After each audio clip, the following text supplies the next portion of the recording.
지금 그 요번 장마로 인해서 우리 지금 충청권하고 우리나라만 해도 지금 경북에서 산사태가 나고 또 충남 쪽에서도 많은 피해로 인해서 인명이 지금 한 50여 명이 죽었어요.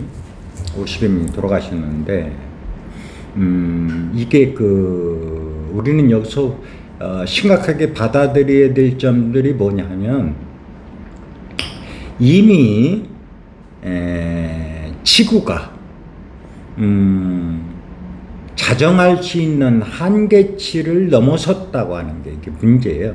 굉장히 큰 문제인데 지금 전 세계적으로 기후 대재앙이 지금 벌어지고 있는데 지금 이란 이쪽에서는 인간이 체감할 수 있는 최고 한도 66도까지 이렇게 올라가는 실정이고 보통 40도, 50도는 그냥 다반사로 이렇게 일어나는데 지금 또한 동양 이쪽에서는 또 물난리가 또 많이 이렇게 대두되고 그러는데 과연 이것들이 과연 우리가 그러면 이 기후의 대재앙이 옛날부터 예견은 되고 있었어요. 과학자들 사이에서도 많은 사람들이 앞으로 지구가 버틸 수 있는 한계선을 나름대로 다 측정하고 그랬는데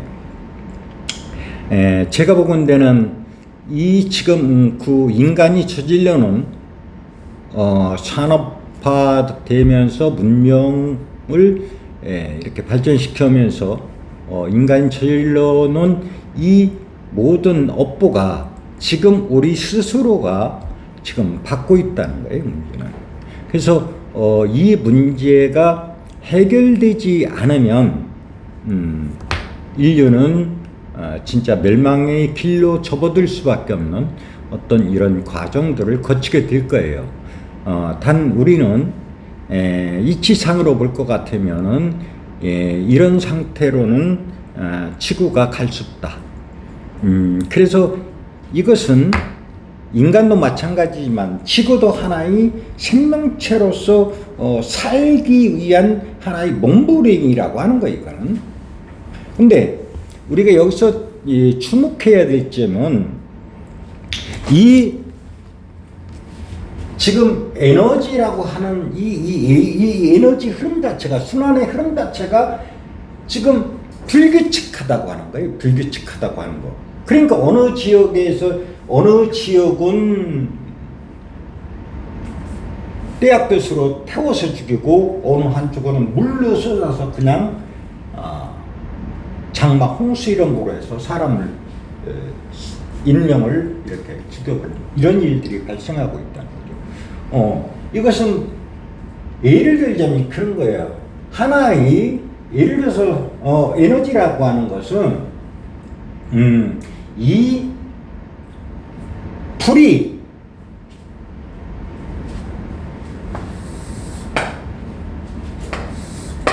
최고 꼭지점이라고 하면 여기까지 올라간다고 하면 마찬가지로 반대로 최저점도 이렇게 그만큼 상승폭을 가져온다고 하는 거예요. 이게 왜 그러면 평형을 유지하기 위해서 이것은 살기 위한 몸부림이라고 하는 거예요. 그래서 어느 한쪽이 불로 이만큼 쳐 오르게 되면은 반대로 이 불을 끄기 위해서 그만큼 또한 물로써 움직임이 나타난다. 근데 이것이 그러면 둘이 아니라 이것은 하나와 같은 몸체이기 때문에 하나로서 움직이기 때문에 이런 현상들이 발생한다는 거예요. 다만 지금까지는 이 상태가 순환의 흐름 자체가 나름대로 평형성을 갖고서 중화를 하면서 나름대로는 지구라고 하는 별이 유지될 수 있었는데 앞으로는 절대로 그렇게 될 수 없다고 하는 거예요. 그래서 기후학자들이 염려를 하고 인류 생존에 대해서 고민을 하고 과학자들이 하는데, 이미 우리가 저질러 놓은 이 모든 현상들이 스스로 담을 수 없는 지경에까지 이르렀다 이런 거예요. 그래서 지금 해수면도 높아지지만 해수 온도가 높아짐으로 해서 이것이 에너지 흐름 자체가 상당히 큰 폭으로 변화를 이뤄가고 있다고 하는 거예요. 그래서 올해 이런 현상들이 발생됐는데, 그러면 내년에는 어떨 것이냐? 내년 또한 마찬가지로 내년 앞으로 시간이 흐르면 흐를수록 이 진폭이라고 하는 것은 더 큰 변화를 유발하기 때문에, 그래서 인간이 생존할 수 없는 이런 지경까지 이르게 될 것이다. 그러니까 지금 각 나라에서 뭐 탄소 중립을 얘기하면서 탄소를 얘기하고 있지만, 이것이 우리가 먹고 사는 문제, 지금 전 세계가 하나로 연결돼서 돌아가고 있는 상황에서 과연 이 상황들이 멈출 수 있냐 하면은 멈출 수 없다고 하는 거예요. 여기에 딜레마가 있는 거죠. 그러니까 그래서 앞으로는 그렇습니다. 지금 우리나라 같은 경우만 해도 이번 사건 사고가 물론 이런 것들을 대비해서 어느 정도의 효과를 거둘 수 있겠지만은 억울한 경우도 있죠. 인재가 되는 경우도 있어요. 그렇지만 앞으로 이런 강우 현상이 어떤 국지적으로 갑자기 이런 현상들이, 올해와 같은 현상들이 더 자주 빈번하게 발생된다고 하면 이것은 우리가 인간이 쉽게 이렇게 막아낼 수 있는 어떤 이런 환경이 되지 못한다. 그래서 저는 이 앞으로 내년도 그렇고 후년도 그렇고 앞으로 올해가 2023년이죠. 2030년까지 이게 참으로 넘길 수 없는 이런 지경에까지 이르를 것이다. 그래서 근데 옛사람들은 그랬죠. 뭐 동양은 불로 치고 서양은 물로 친다 하는 얘기를 했지만은, 지금은 동양이라고 해서 물이 안 치고 서양이라서 불이 안 치느냐? 지금 나타나는 현상은 오히려 서양은 불로 치고 동양은 물로 치는 것과 같은 현상이 벌어지고 있어요. 이것은 어느 지역이라고 해서 이해가 되는 게 아니라 전 세계적으로 나타나는 현상들이 예측을 할 수 없게끔 만드는 거예요. 예측을 할 수 없게끔. 그렇기 때문에 대비가 불가능하다. 꼭 동양이라고 해서 불러치는 것이 아니라 동양 역시